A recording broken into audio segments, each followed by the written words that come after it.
can you tell us in English about your bill? Well, the bill basically, what the bill will do is that when a Quebecer will have to renew his Medicare card, they will be on the form a space whereby he will decide at that time whether or not he's a donor, so that he will have the time, because usually you take more time filling out a form when you renew something than when you receive a little in the mail. When you do receive your any kind of card, your credit card and all the other stuff that comes along with it, people don't pay any attention to that. So the idea is to make sure that there's 1.5 million Quebecers each year, because they renew, our renewal rate is 1.5 million a year, so that they will go through the thought and the gesture. The bill provides that if the individual has indicated that he consents, the card will then contain an embossed symbol, letter or number, that will indicate to the hospitals that there has been a signature to that effect. And at the same time, it will contain a sticker. And if that sticker is removed by the individual at any particular time, it means that for whatever reason, and I do respect the will of the individual, that if a person does change his or her mind, he can therefore remove that consent. It's in French we've been calling it un consentement éclairé, which I think is extremely important, and it will eliminate an awful lot of problems in terms of transferring of information from the individual to the hospital by going through with that bill. Monsieur Kris'S, peut-être en français, ce double consentement-là, vous pensez que ça va faire augmenter le nombre de donneurs? Je pense par le fait que la personne aura à se prononcer au moment où il renouvelle sa carte de membre, sa carte d'assurance maladie. C'est très différent de recevoir avec une carte, présentement avec la carte de santé, de recevoir de la publicité pour le don d'organes. On a une tendance aujourd'hui, on en reçoit tellement de ces choses-là, de ne pas y porter beaucoup d'attention.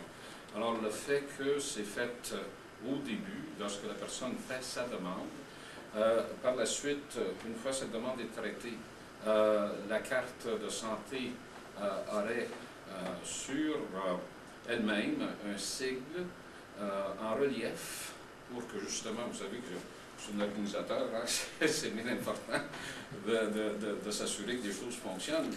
Et alors, en ayant un sigle en relief sur la carte, lorsque votre carte santé passe à l'hôpital avec ce qu'on appelle communément le clic-clic, n'est-ce pas, votre volonté qui a été exprimée, qui apparaît sur la carte, automatiquement est transférée au niveau des dossiers de l'hôpital.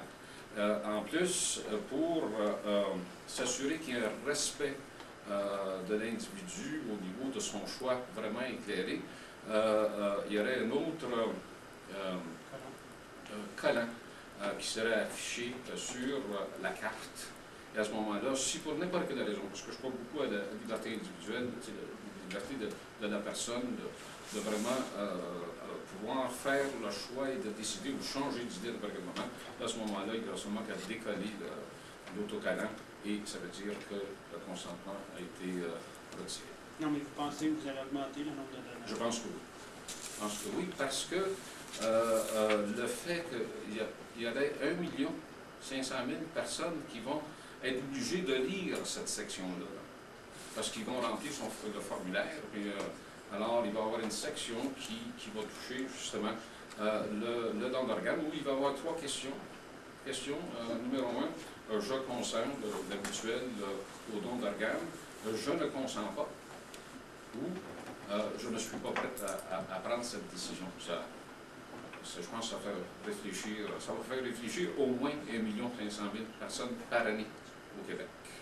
Si je comprends bien, les données à Transplant Québec indiquent qu'il y a de la difficulté à trouver des gens susceptibles de recevoir une greffe. On dit qu'il y a 900 personnes en attente, puis il y en a eu seulement à peu près 500 qui ont bénéficié d'une transplantation. Oui, le problème, c'est justement au niveau du nombre de donneurs potentiels que, malheureusement, ne fonctionne pas de façon dont il devrait fonctionner. Vous avez la question que je me suis posée depuis des années. Comment se fait-il que dans certains hôpitaux à travers la province, on reçoit d'un hôpital 10, 12, 15 donneurs et dans d'autres hôpitaux, 0? Alors, si on prend tous les hôpitaux que nous avons au Québec, et particulièrement aujourd'hui, où le fait de l'âge de la personne n'est plus un facteur. Vous savez, il y a 15 ans, on pensait que pour être un donneur potentiel, il fallait mourir d'un accident de motocyclette quelque part, puis avoir un jeune de 16, un corps d'un jeune homme. Aujourd'hui, c'est plus le cas. La science est avancée au point où c'est que nos transplanteurs nous disent, indépendamment de l'âge, le docteur Doyle ce matin nous disait qu'il avait été chercher un foie dans une personne de 80 ans là, pour le transplanter. Si le foie est en bonne santé, il est en bonne santé. Point.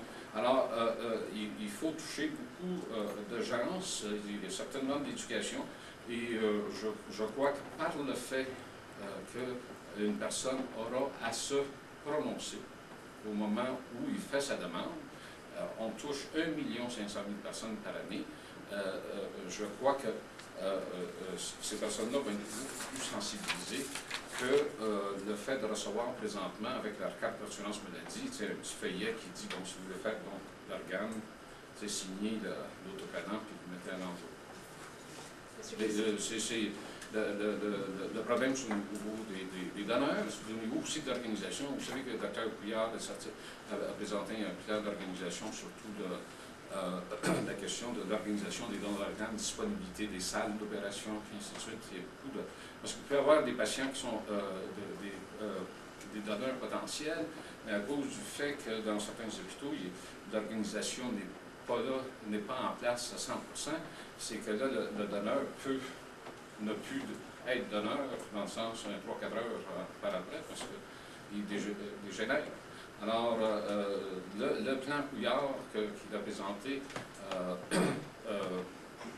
l'année dernière est un excellent plan en ce qui me concerne.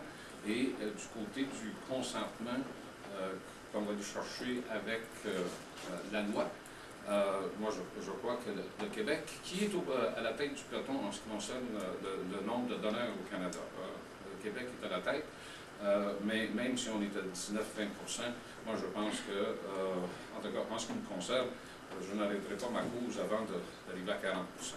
Can I ask Kristopher if his life is threatened by the fact that he has not a new liver?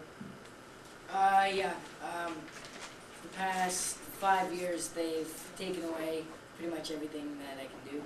They took away my sports because if I get hit the wrong way, I could die. So they took away my sports, and they said, the doctor said that I'm better on the road than being at home, playing with my brother, playing sports, like I just said. And so they've pretty much taken everything away from me because of that. He has undergone 20 operations in the past 14 years to keep alive, and some of these operations were life-saving operations and innovative operations. He is being banded right now, 49 bands. He's probably the most banded human being in North America. He's got an incredible will to survive. That is why he is here today. That's why he's not dead. And even the doctors are amazed. He's been called a miracle many times in his 14 years. And that's why we feel with Kristopher's campaign that a lot of hearts and minds and eyes and meaningful discussions will arise about, bringing about a better system here in Canada. Kristopher and many other infants like himself do not need to die because there's enough organs to go around for everybody. Is there any estimate how much longer Kristopher might have to wait? It's hard to say. His tenacity to survive is so strong, and that's what keeps him going. If he didn't have this tenacity, he would be dead. Like, if you looked at